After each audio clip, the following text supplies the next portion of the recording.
Narad news daily bulletin, खबरें आपके आसपास की अब आपके मोबाइल पर।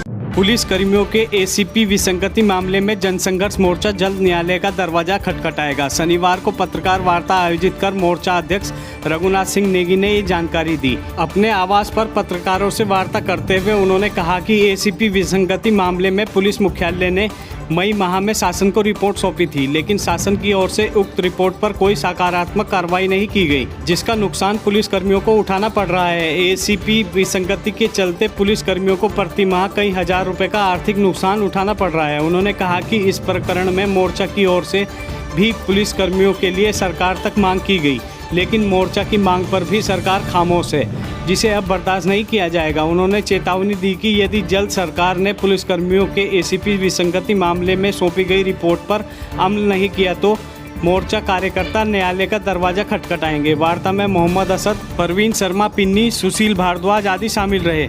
जिला कांग्रेस कमेटी की शनिवार को तिलक भवन में संपन्न हुई बैठक में चुनावी घोषणा पत्र पर सहसपुर और विकासनगर विधानसभा क्षेत्र के कार्यकर्ताओं के सुझाव मांगे गए। जिला प्रभारी पिरान कलियर विधायक फुरकान अहमद ने कार्यकर्ताओं को चुनाव की तैयारियों में जुट जाने की सलाह दी। विधायक फुरकान अहमद ने कहा कि भाजपा सरकार अपने कार्यकाल में पूरी तरह से विफल रही है।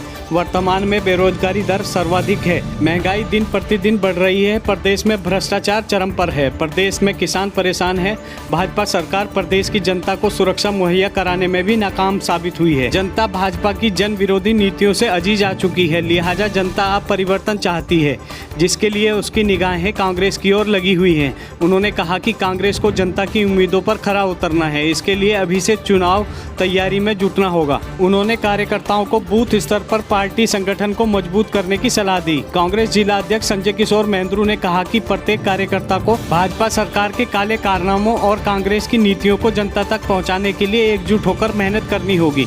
उन्होंने कहा कि कांग्रेस के घोषणा पत्र में जनता की भावनाओं का समावेश होगा। सत्ता में आने पर कांग्रेस सरकार घोषणा पत्र को अमल में लाएगी। बैठक में पूर्व विधायक नवप्रभात, संजय जैन, सम्मी प्रकाश, गिरीश सप्पल, लक्ष्मी अग्रवाल, हरीश ग्रोवर, पीके अग्रवाल, आकिल अहमद, मेघ सिंह, कुंवर पाल, विपुल जैन, सलीम अहमद, असद खान, रिंकू कनौजिया, अंश मुनीर आदि पदाधिकारी व कार्यकर्ता मौजूद रहे। भारतीय किसान संघ ने किसानों के साथ क्षेत्रीय समस्याओं के निस्तारण की ओर प्रदेश सरकार का ध्यान खींचा है। संघ पदाधिकारियों ने जल्द समस्याओं का समाधान न होने पर आंदोलन की चेतावनी दी है। शनिवार को पत्रकार वार्ता आयोजित कर संघ के प्रदेश अध्यक्ष भुवन विक्रम डबराल ने सरकार से किसानों और क्षेत्रवासियों की समस्या के निस्तारण की मांग की। उन्होंने कहा कि किसानों के हक में स्वामीनाथन आयोग की रिपोर्ट को लागू करने के साथ किसानों की धान और गन्ने की फसल खरीद तंत्र को विकसित किया जाना चाहिए।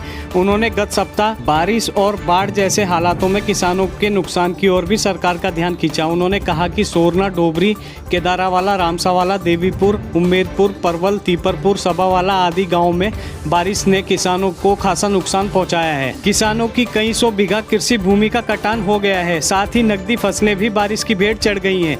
उन्होंने सरकार से पीड़ित किसानों को चिन्हित कर उन तक हर संभव मदद पहुंचाने की मांग की। इसके अतिरिक्त उन्होंने राजधानी से मात्र 20 किलोमीटर दूर मिसराज पट्टी क्षेत्र में मार्ग निर्माण न होने पर भी हैरानी जताई।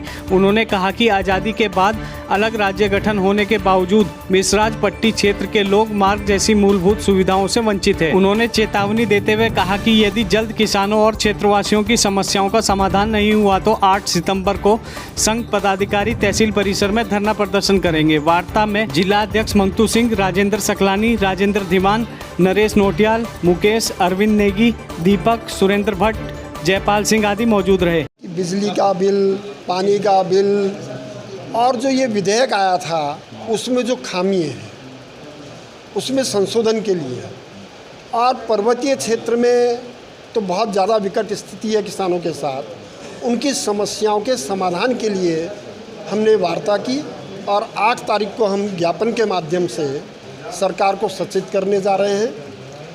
यदि उसके बाद भी सरकार सचेत नहीं हुई, किसानों के प्रति सहानुभूतिपूर्ण रवैया नहीं अपनाया गया, तो फिर अगला हमारा कदम होगा असहयोग आंदोलन का, वो उसकी रूपरेखा हम बना रहे हैं। सरस्वती विद्या मंदिर इंटर कॉलेज ढालीपुर में शिक्षक दिवस धूमधाम से मनाया गया। इस अवसर पर शिक्षकों के सम्मान में समारोह आयोजित कर उन्हें सम्मानित किया गया। शनिवार को विद्यालय में आयोजित शिक्षक दिवस कार्यक्रम में बतौर मुख्य अतिथि ज्येष्ठ प्रमुख प्रवीण बंसल, CBSE के क्षेत्रीय अधिकारी रणवीर सिंह और समाज सेवी नीरज रोहिला ने शिरकत की। सर्वप्रथम डॉक्टर सर्वपल्ली राधाकृष्णन के चित्र पर पुष्प अर्पित कर उन्हें नमन किया गया। इसके बाद कार्यक्रम में क्षेत्र के सभी सम्मानित अवकाश प्राप्त राजकीय प्रधानाचार्य, उप प्रधानाचार्य, प्रवक्ता एवं अध्यापकों को सम्मानित किया गया। मुख्य अतिथियों ने शिक्षकों के महत्व पर प्रकाश डालते हुए सदैव शिक्षकों के सम्मान की बात कही।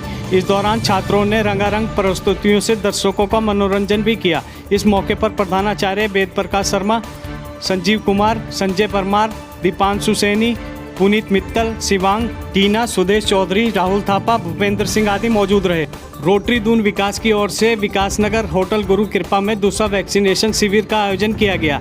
इसमें स्वास्थ्य विभाग के सहयोग से 300 से अधिक लोगों को वैक्सीन लगाई गई।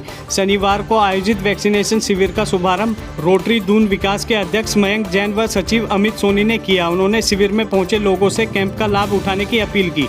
साथ ही लोगों को कोरोना संक्रमण से बचाव के प्रति भी जागरूक किया। अध्यक्ष मयंक जैन ने लोगों से वैक्सीन की दोनों डोज अनिवार्य रूप से लेने की बात भी कही। इसके बाद स्वास्थ्य विभाग से डॉक्टर गिन्नी नोटियाल और डॉक्टर मंजू पुंडीर के नेतृत्व में टीम ने शिविर में पहुंचे लोगों को वैक्सीन लगाई।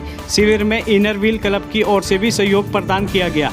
इस मौके पर प्रदीप पोत्रा, संजय अग्रवाल, रोहित गुप्ता, सतीश जायसवाल, दीपक, नितेश, राजीव चावला, ललित गुप्ता, संजीव राणा, अरुण मित्तल, अजय धमीजा, तरुण अरोड़ा, अलका धमीजा, रुचि चावला आदि मौजूद रहे। उत्तराखंड में कोरोना के नए संक्रमितों की संख्या में उतार चढ़ाव जारी है। 4 दिन के बाद कोरोना से एक मरीज की मौत हुई, वहीं नए संक्रमितों से ज्यादा लोग स्वस्थ हुए। शनिवार 4 सितंबर की शाम को स्वास्थ्य विभाग की ओर से जारी रिपोर्ट के अनुसार पिछले 24 घंटे में कोरोना के 14 नए संक्रमित मिले। इस अवधि में एक मरीज की मौत हुई। वहीं पिछले 24 घंटे के दौरान 30 लोग स्वस्थ हुए। प्रदेश में एक्टिव मरीजों की संख्या अब 393 हो गई है।